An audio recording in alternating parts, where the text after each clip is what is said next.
স্ক্রিনের উপর এই যে লোকটাকে দেখতে পাচ্ছেন, পরনে সাদা শাড়ি, হাতে একটা ঘড়ির মতো কি একটা পরা আছে, চোখে চশমা পরা আছে। এই লোকটা মূলত পশ্চিমবঙ্গের মুখ্যমন্ত্রী মমতা বন্দ্যোপাধ্যায়।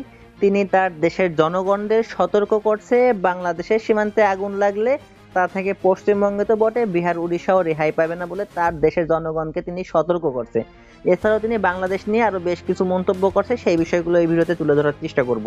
আমরা মৎস্যোন্নয় যুগের কথা তো সবাই জানি, যখন কি হয়েছিল, যখন যখন কি হয়েছিল সেটা পরের বিষয়। তিনি কি বলছে সেটা আগে একটু দেখি। বাংলাদেশের বর্তমান রাজনীতির পরিস্থিতির দিকে ইঙ্গিত করে পশ্চিমবঙ্গের মুখ্যমন্ত্রী বলেন, মৎস্যোন্নয়ের কথা আমরা সবাই পড়েছি, যখন বড় মাছ ছোট মাছকে গিলে খায়, এরকম একটা অবস্থা হয়ে গেছে বাংলাদেশে, একটা লিডারলেস নেতৃত্বহীন পরিস্থিতির মতো হয়ে গেছে, সেজন্যই প্রবলেমটা হচ্ছে। কিন্তু আমি বাংলাদেশের অভ্যন্তরীণ বিষয়ে নাক গলাতে চাই না। ও আচ্ছা, ওকে।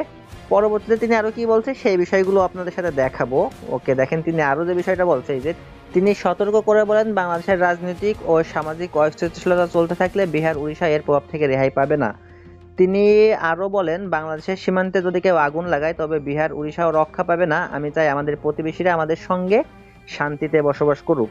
ওকে, আমরা আরো একটু যারা নিচে নামবো, তারপর দেখবো নিচে বলতে আমরা এই যে নিউজটার নিচে নামবো। এই সময় তিনি কেন্দ্রীয় সরকারকে বাংলাদেশ সরকারের সঙ্গে যোগাযোগের চ্যানেল খোলা রাখতে বলেন তিনি, এবং নিশ্চিত করতে আহ্বান জানান যে সবার নিরাপত্তা নিশ্চিত করা হোক এবং সেখানে শান্তিতে থাকতে পারুক।